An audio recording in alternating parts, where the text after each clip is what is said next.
අපි මේ වීඩියෝ එකේ කතා කරන්න යන්නේ 13 වෙනි පාඩමේ පළවෙනි කොටස භාගමය සංගුණක සහිත සමගාමී සමීකරණ කොහොමද විසඳන්නේ කියලා. අපි කලින් පාඩමේදී කතා කළා ඉතාමත් පැහැදිලිව කතා කළා කලින් අවුරුදුලත් කතා කරලා තියෙනවා මේ නිකිල සංඛ්‍යා ඒ කියන්නේ පූර්ණ සංඛ්‍යාවක් මෙහෙම ඉස්සරහට තියෙනකොට සංගුණකයේ වශයෙන් තියෙනකොට කොහොමද මේක විසඳන්නේ කියලා සමගාමී සමීකරණයක් විසඳන්නේ කියලා. ඒක ඉතාමත් පැහැදිලිව කරලා තියෙනවා. ඒක පුළුවන් වෙන්න ඕනේ. මොකද අපි මෙතන කරන්නේ මූලික වශයෙන් මේ භාගමය සංගුණක සහිත සමගාමී සමීකරණය කියන්නේ මේ වගේ ඒවා.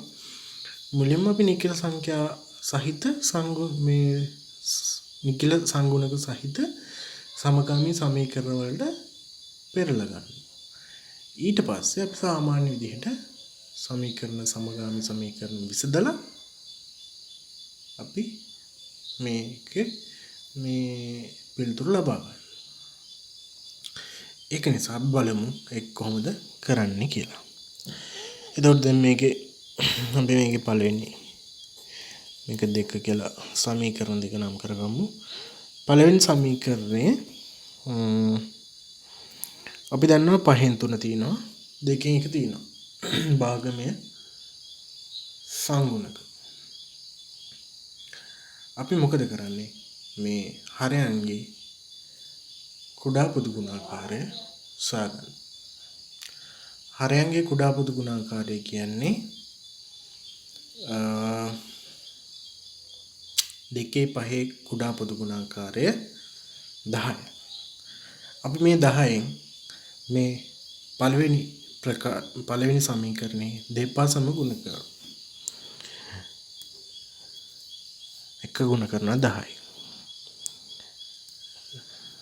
10න් ගුණ කරනවා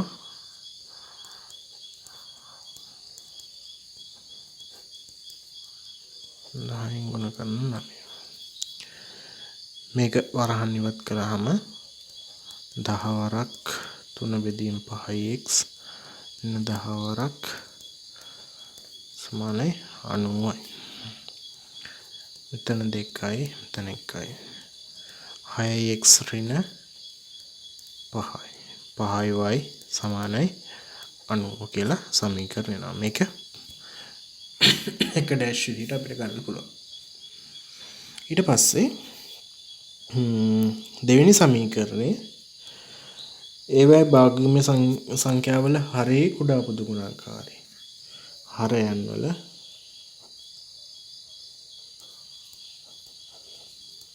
කුඩා පොදු ගුණාකාරය.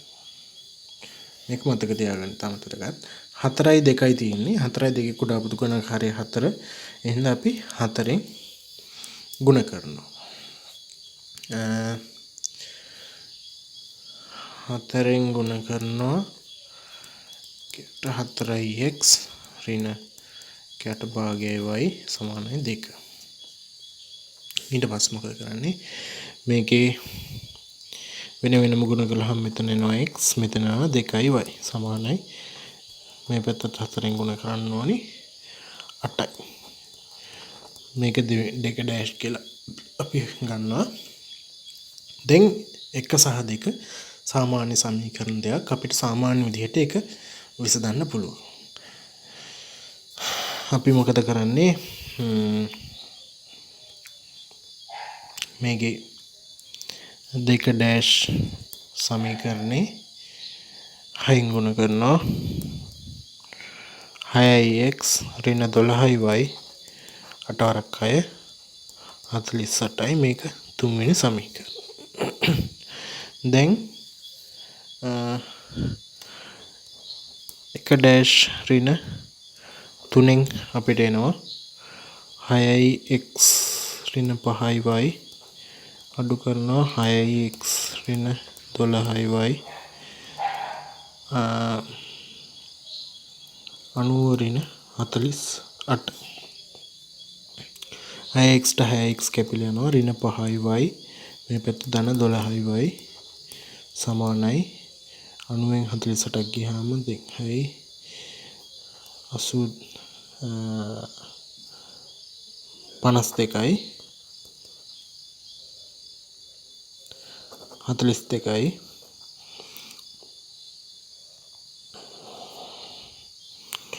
මේ පැත්තේ සුළු කරාම 7y සමානයි 42ක් වෙනවා. y සමානයි 7යි. y සමානයි 6යි. ඊට පස්සේ ඕනම සමීකරණයකින් අපි ගමු 3න් y ට ආදේශයෙන් 6x ඍණ 12යි 6යි සමානයි 48යි. 6න් බෙදුවොත් x ඍණ 12 සමානයි 48යි වෙනවා 8යි. x සමානයි 20යි. ඔය විදිහට අපිට පිළිතුරු ලබා ගන්න පුළුවන්. එතකොට අපි මේ භාගමය සංගුණක සහිත සමකාමී සමීකරණ වල එකම කරන විශේෂ දේ තමයි මෙන්න මේක කුඩා හරයන් වල කුඩා කුතු ගණන් ගුණ කරනවා. අපි යම් ඊගාව ගන්නට ඉක්මනට මේක එක විදිහට මේක දෙක විදිහට නම් කරගන්න. පළවෙනි එකේ කුඩා පොදු ගුණාකාරය 3 2 6. එහෙනම් පළවෙනි එක අපි 6න් ගුණ කරනවා. 6 වරක් 2x 3 ධන 3y බෙදීම 2 ඍණ 1 වරක් 6. මේක වෙන වෙනම ගුණ කළාම 6 වරක් 2x 3 ධන 3y ඍණ 6යි. 2යි 3යි 4x ධන 9y සමානයි ඍණ 6යි. මේක 1 ඩෑෂ් විදිහට ගන්නවා. දැන් 1 සහ 2 සමීකරණ දෙක විසඳලා අපිට පිළිතුරු ලබා ගන්න පුළුවන්. අපි දන්නවා දැන් 1 ඩෑෂ් සහ 2 සංගුණක සමාන x වල ඒකින්ද අපි කෙලින්ම ලියනවා 2 ඍණ 1 ඩෑෂ් වලින් ඍණ 5y ඍණ 9y සමාන 22 ඍණ 6ට. ඍණ 14y සමානයි 22යි 28යි. y සමානයි ඍණ 2ක් බවට පත් උත්තරේ එනවා. ඊට පස්සේ අංක 1 ඩෑෂ් වලින් 1 ඩෑෂ්න් 4යි x ධන 9 වරක් ඍණ 2 සමානයි ඍණ 6යි. 4යි x ධන එකපාරම ලියමු. 4යි x ඍණ 18 සමානයි ඍණ 6යි. 18න් 6ක් ගියහම 12ක් වෙනවා. 4 12ක් වෙනවා. x සමානයි 3. ඔය විදිහට අපිට පිළිතුරු ලබා ගන්න පුළුවන්.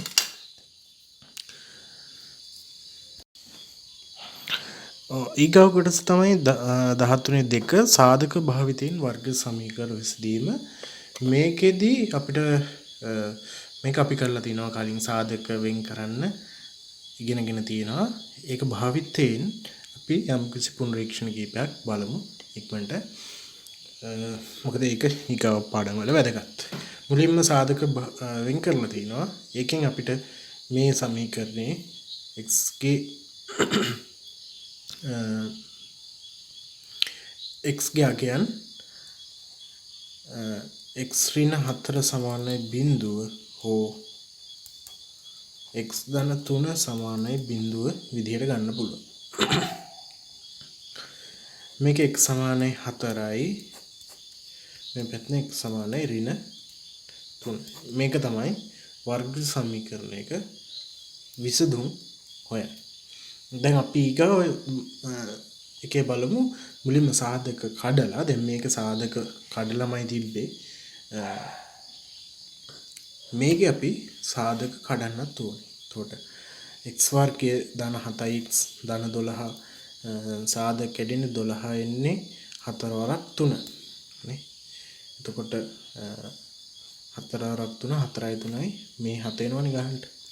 එතකොට ඒ විදිහට ගත්තාම x වර්ගය ධන 4x ධන 3x ධන 12 සමානයි බිංදුව. සාධක වෙන් කළාම x ධන 4යි ධන 3x 3 x ධන 4 සමානයි බිංදුව. x ධන 4 වරක් x ධන 3 සමානයි බිංදුව. එම නිසා අපි දන්නවා x ධන 4 සමානයි බිංදුව හෝ x ධන 3 සමානයි බිංදුව. x සමානයි ඍණ 4 x සමානයි ඍණ 3. ඕක තමයි වර්ග සමීකරණයක සාධක විසඳන ක්‍රමය. ඊට පස්සේ උදාහරණය ටිකක් අමාරු එකක් මේ භාග VG භාග එන්නේ. එතකොට VG භාගයක එකතුව ගන්න විදිහ අපි දන්නවා. මේකේ හරයන්ගේ කුඩා පුදු ගුණාකාරය හොයනවා. ඒකෙන් අපි මුලින්ම මේක එකතු කරගෙන ඉන්නවා. ඒක භාවිතා කරලා එතකොට ඒක භාවිතා කරලා එකතු කරාම x ධන 1 ධන 3 වරක් x ඍණ 1 බෙදීම x ධන 1 වරක් x ඍණ 1 මේක තමයි මේක එකතු කළාම එන්නේ. එතකොට ඒක සමාන 1 වෙනවා. හරස් ගුණිතේ දාන්න ධන 3 වරක් x ඍණ 1 සමානයි මෙහෙම හරස් ගුණිතය දැම්මම x ධන 1 වරක් x ඍණ 1 බවට පත් වෙනවා. එතකොට මේකේ වරහන් ඉවත් කරන්න 2x ධන 2 ධන 3x ඍණ 3 සමානයි x වර්ගයේ ඍණ 1.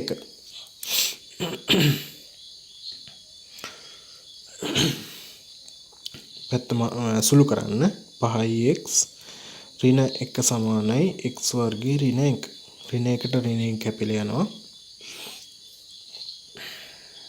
දැන් අපි දන්නවා x වර්ගයේ ඍණ 5යි x සමානයි බිංදුව. සාධක වෙන් කරන්න x ඍණ 5යි සමානයි බිංදුවයි. එම නිසා අපි දන්නවා x සමානයි බිංදුව හෝ x සමානයි x ඍණ 5 සමානයි බිංදුව. එතකොට x සමානයි බිංදුව කියන එකේ උත්තරයක් x සමානයි 5 කියන එක තවත් උත්තරයක්. වර්ග සමීකරණයක උත්තර දෙක තමයි එහෙම ගන්න පුළුවන්. ඊගාවෙකට ගියොත්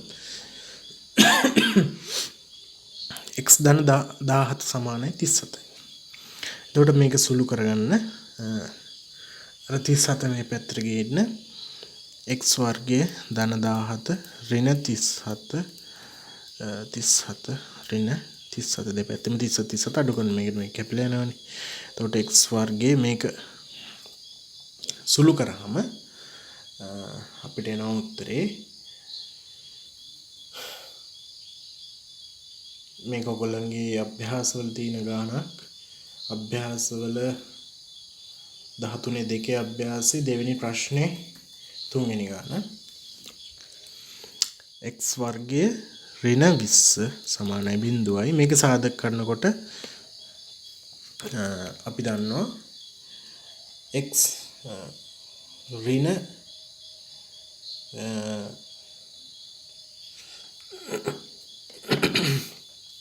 x ඍණ මූල 20 x ධන මූල 20 විදිහට මේක සාධක කඩන්න පුළුවන්. අපි ඒක දන්නවා අත්දැකීමෙන් x වර්ගයේ ඍණ 1 සාධක කඩන්නේ x ඍණ 1 x ධන 1 විදිහට. හරි. x වර්ගයේ ඍණ 4 ගත්තොත් මේක සාධක කරන්නේ x ඍණ 2 x ධන 2 විදිහට. ඒ විදිහට ගත්තොත් මේකේ x ඍණ 20 x ධන 20 විදිහට සාධක කරන්න පුළුවන්. හරිද? ඊට පස්සේ එම නිසා x ඍණ 20 මූල 20 සමානයි බිඳුව හෝ x ධන මූල 20 සමානයි බිඳුව. x සමානයි මූල 20 මේකෙන් එනවා x සමානයි ඍණ මූල 20. මූල 20 පොටක් සුළු කළොත් මූල 4 වරක් 5. 4 මූල 2යි 2න් 5. මේක කියලා තියෙනවා දෙවරක් 5 මූල 2.2.3 විදිහට ගන්න කියලා. එතකොට උත්තරය එනවා 6.6යි. 4.46ක් ඒක ආදේශ කරන්න මූල 20ට x සමානයි 4.46යි x සමානයි ඍණ 4.46යි. මේ විදිහට අපිට උත්තරේ හොයාගන්න පුළුවන්. හරි. මම හිතනවා ඔයගලන්ට පැහැදිලි වුණා කියලා. තවත් ප්‍රශ්න තියෙනවා නම් අහන්න. අභ්‍යාස කරන්න. හොඳට ගණිතේ පුහුණු වෙන්න පුහුණුවෙන් හොඳ සාමාර්ථයක් ලබා ගන්න පුළුවන්. ගණන් ක්‍රම, කෙටි ක්‍රම මේ විදිහට භාවිතා කරන්න. නැවත නැවත ගණන් හැදීම තුලින් තමයි ඒක පුළුවන් වෙන්නේ. තනියම ගණන් හසදලා.